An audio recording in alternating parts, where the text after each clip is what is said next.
Hey everybody, Coach Ed here. I'm over here in the shop at Bella Italia, Marble Granite and Quartz, picking up my order for a nice little bathroom I'm doing. I've been a contractor almost as long as I'm a hockey coach. So listen to me when I tell you, when you want the quality work and craftsmanship, come and see the boys over at Bella. They serve all 5 boroughs, Westchester, Long Island, all the way out to Montauk. Whether you're a Ranger fan, Islander fan, Devils fan, they're going to take care of you no matter what. Make sure you give them a call, 516-561-1018. Let's go Rangers.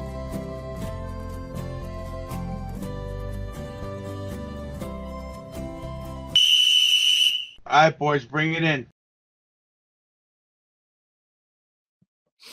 All right, Coach. So, I kind of already teased the topic, or we spoke about it with Hunter for a few minutes already, but I wanted to discuss building the proper team. Obviously, there's been a lot of buzz around that Team USA left certain guys at home, shouldn't have brought certain guys with them. So I kind of just wanted to educate or discuss how you would build a team or how we would build our team and the importance of a role and accepting those roles, I should say, and all that good stuff. So, I mean, right off the bat, Hunter kind of said he felt that Cole Caulfield and a guy like Jason Robertson were left at home, and he was wondering why Trocheck and JT Miller were made the team or brought over to Milan. So what are your thoughts on that whole situation? I mean, obviously our loyal fans kind of already know, but wanted to make it an official subject. I mean, first of all, they didn't get knocked out in the preliminary round. They went 3-0. They won handily 3 games, and they beat Team Sweden, who was no pushover. You know, Canada went to overtime against, who was it? Czechia? How do you say the country? Czechia. I mean, Canada with their squad, with Connor McDavid and going down their lineup, should be winning 10-0 every game. It's a battle, and like I've been saying about the Rangers, we've been discussing for the whole season. Every team is good. These guys are all elite, world-class athletes, and they won. They're not losing. It just comes to the same thing where everybody has to complain about something or question something. How is Cole Caulfield going to replace Vincent Trocheck? He's not the guy that's replacing Trocheck. He's replaced, isn't he a winger? Yeah. Okay, so maybe JT Miller, but JT Miller's a center and a winger, so you're taking that dynamic out of it. Yep. You need to have those reliable guys, and yes, just like John Cooper took Cirelli for a reason, Sullivan's seeing Trocheck on a daily basis, and JT Miller, he's taking them for a reason.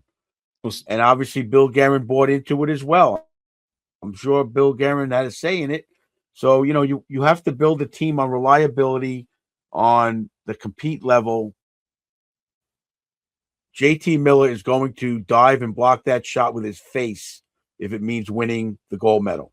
Is Cole Caulfield going to do that? I don't know him well enough. I don't think so. That's what it comes down to. That's how it comes down to me. Who's going to lay it out on the line? You want 20 players that are going to do that, in my opinion. Yeah, definitely. I mean, I'm not trying to take it away from Cole. He's just not that type of player. But I understand completely what you're saying is like if you're bringing along, I said it before, a guy like Kyle Connor, you got Jack Hughes. Who else? Another like flashy guy. I mean, that's probably Getzel, but he's a little bit. He could get in the corners a little bit more than the first. Not two guys size-wise, he's not there though. Right, yeah, but you get it. You got enough skill guys. You need those guys that are gonna dive in front of the shot. I mean, did they have the best shift at the end of the game there when Sweden tied it? Probably not. But like I said before, sometimes you just got to tip your cap. Sweden's got Nylander, Mika out there. You go up in Rasmus Dahlin, you go up and down the list. They got some really good NHL players too. So anything that play can go any way. But then you mentioned later that I was going to text you guys, but the play was so fast. Trocheck wins that face-off and gets immediately off the ice. Cole Caulfield or Robertson, they might be out there for overtime, but they're not there for the same role, right? Yeah.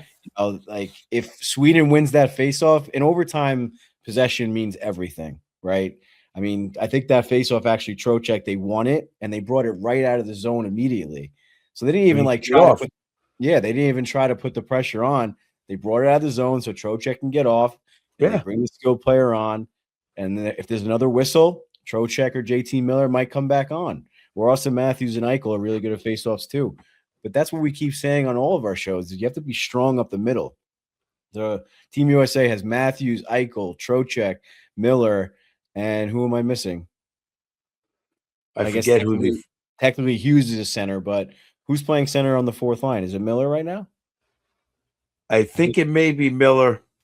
But whatever. You know what I'm saying is like they have not only 4 solid centers, they have 5 or 6 where those faceoffs are going to come down to very important plays, especially in the semifinal game, and furthermore, hopefully in the gold medal game. And they need players out there that are going to be able to win those faceoffs.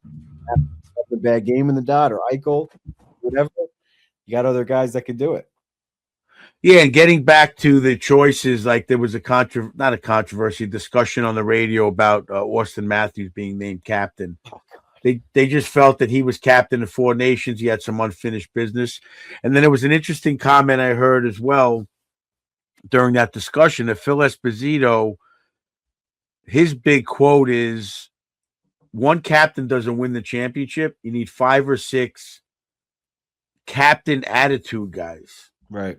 So you have a Trocheck, you have a JT Miller, you have an Austin Matthews. You go down that list. Quinn Hughes has been captain. You have guys that are doing that. One guy, other than Mark Messier, there's probably a few guys that pretty much can lead a team into battle alone. But on a general championship team, you need guys with that attitude. We've said it to our kids for years, right? You have to play like you are the captain just because you're not named captain. That's how a team buys in, right? And Trocheck said it to Sullivan in his phone call. It's been noted. I'll do anything you need me to do. Mm-hmm. And that's the kind of attitude you need out of the 20 players. Yeah, and that shot that Miller blocked at the end of the game, I mean, that almost took his arm off. I almost texted you guys saying, well, there goes Miller, the rest of Miller's season. But, hopefully. And again, that play that Mika scored on, JT Miller, I watched the replay and I watched it. He had his stick to block the pass to go D to D. You can't cover every guy. He guessed that. It didn't happen. It's the defenseman's job to jump that pass going to Mika and reading that play. So it's not an easy situation. And I personally thought Hellebuck should have had it. I mean, he did get a pad on it. He was a split second late getting across, but it squeaked in on the post. Right. It was a perfect shot that could have just as easily hit the post or went wide. It was right there. Yeah, we've seen Mika miss the net 150 times a game. No, but he's been on fire this year with his one-timer. I mean, you got to be happy for him. He's going to come back a little bit rejuvenated. We've already seen him have a really strong season. But I was happy for him. I know it sucked to get the goal scored on us or on USA, but if it had to be anyone, I'm glad it was Meeks. Yeah, definitely. Yeah, I mean, getting back into like the role-playing situation, it's just very difficult to look at a team like that and look at the crop of players you have. I mean, I mentioned Adam Fox a few times this episode already. It just must be so hard to pick that team. And I think about the Chaminade days and coaching those teams and having 40 to 50 kids at tryouts, and you and I kind of like talking like, honestly, we can't go wrong. Like we're gonna cut this kid, and he's gonna probably might be the best kid on his team, his travel team or whatever, So I mean, I think back, give our fans a little bit of an insight on what your thought process was building a team like that when you have 40 or to 50 of like the best hockey players on Long Island almost. Well, automatically, from what I've learned over the years, and I've been getting some criticism because some of my players are listening to the podcast and they're like, You never do that. You never do this. I'm like, all right, well, you guys just aren't paying attention. Maybe you're tuning me out, but you want the guys that are going to, like Siobhan said about Zegras and how they're trying to get Michkov to do it. You want the guys that are committing off the ice. Right. That to me, that's what you want. If I was to build a team, I want to see the guys that are going to be in the weight room. I want to see the guys that are going to be on the bike. I want to see the guys that are going to show up early to practice. If you have the ability to pick out of, say, 50 top USA players in the country, in the NHL, I want to know those guys that are committed, that are going to block the shot, like I said before, when the game's on the line, and they're going to do whatever it takes. I mean, you're going to tell me at the Four Nations when JT Miller throws those gloves down, you don't want that guy on your team, no matter what? It's crazy. Come on. Come on. And that Brady Tkachuk story about the whole texting chain that he had with JT and Matt Tkachuk, thinking that he was just joking around, and then they realized that JT wasn't, that he was willing to do what it took to win. Come on. How do you not want that guy on your team? I want him sitting next to me on the bench. Yeah. You know? Yeah. So I go by the off ice, the attitude, the Team USA attitude, the whole thing. And the other thing I wanted to touch on again in that Rick Nash interview, which I thought was excellent, is being a scout. And I've been trying to tell kids this for 20 years, is what you're playing without the puck, what you're doing without the puck. You know, I gave a nice lecture last night before practice. We lost a couple of games. We almost won. We have our goal scorers. We have our go-to guys when you need a goal. But the guys who win the game are the guys who don't score and are still effective, like we talked about before. You know, are you winning a face-off? Are you winning a board battle to get the puck out of the zone on a regular basis? Are you battling your wing on the face-off so we win the face-off? Those guys are the guys who win the game. They afford those skill guys to get the puck in their high danger chances and win the game. And those are the things you got to look for. There's another little snippet on Instagram that I've seen, this female basketball coach. They said, what do you look for when you're recruiting? She goes, I'm not going to the state championship game. I know what this girl's going to do in the state championship game. I'm going to the game where they're going to blow out the small town team by 40 points and what she's doing in that game. Is she on the bench when she's not playing, when the coach is giving someone else a chance? Is she pouting? Is she cheering on the team? Is she part of the team? Is she congratulating anybody for getting another 3-point shot? All those little things, their attitude when they're not in the limelight. How are they as a teammate? So those are the things, if I was able to build a team and I had the time to look into scouting and draft picks, that if I was Chris Drury, that's what I'm looking for. Playing away. Look, you're going to get if your number one pick is your number one pick, you want him to have some of those attributes, but you want him to have the skill. That's the number one pick. But when you're going through the second, third, fourth round, to me, that's what I'm looking for. That's how I'm building a team other than the number one center on the team. Yeah, absolutely. Absolutely. We've talked about that a bunch on the recent episodes, and I just mentioned it before with Green Tree, and hopefully the direction that Drury's trying to go in. I think step one was getting JT Miller over here. Like I said, it hasn't really gone as planned so far, but it's only year one of hopefully a very long or longer career with the Rangers. And we'll see. I mean, that's the other thing too with the leadership. You touched on it before with Matthews. But you don't see like guys on Team USA. Like, is Larkin wearing a letter this tournament? I think he might have been at Four Nations, but I don't think he is on this one. But he's the captain of the Red Wings. Yeah. You know, you got Quinn Hughes, who was the captain of Vancouver. He doesn't even wear a letter from Minnesota right now, I don't think. They might have given him an A by now, but when he first came over, he wasn't wearing an A. But then you go over to Canada. You think Brad Marchand is complaining that he doesn't have a letter for that team, or no way? Any of those guys in that locker room? They're all leaders inside. I mean, sure, I'm sure Marchand would love to have his Team Canada sweater hanging in his office or wherever one day with the C on it, but he's still going to go into that locker room and act like a leader. There's no reason. I think we actually talked about it, that maybe they should or they could take the C away from Matthews and it wouldn't be a big deal. But at the same time, what's the point of even stirring the feathers? What's the point of even giving the media something to talk about? You know, Matthews is playing phenomenally, I think. He's not going to go out there and score 70 goals like he did that one season, but he's playing an unbelievable 200-foot game. And he's not necessarily my style of captain or whatever. I prefer someone maybe more vocal and not lead by example, but that's just what he does. And then you got Matthew Tkachuk being vocal, and I'm sure Brady Tkachuk maybe even JT Miller. There's a ton of leaders in that locker room that there's not enough letters to give around, unless you're the Rangers and you want to give out 45 assistant captain letters. And again, if you're the type of captain that's going to complain about it, then that's not the captain I want on the team. Then you're not a true captain. You're not buying into the team concept that we need to play a tournament within a week and a half and be successful. Exactly. So they pick guys. I'm not saying Caulfield or Caulfield, however you say his name, and Robertson. I love Robertson. I spoke to him on our show a few times about how he's a complete player and how he doesn't cheat and the whole thing with Steve DeBoer quote. So I'm not going to take away from him. I'm not saying he couldn't help this team, but you don't want a captain that's going to complain, a player that's going to complain. Like, why is that Austin Matthews the captain? He's always getting it.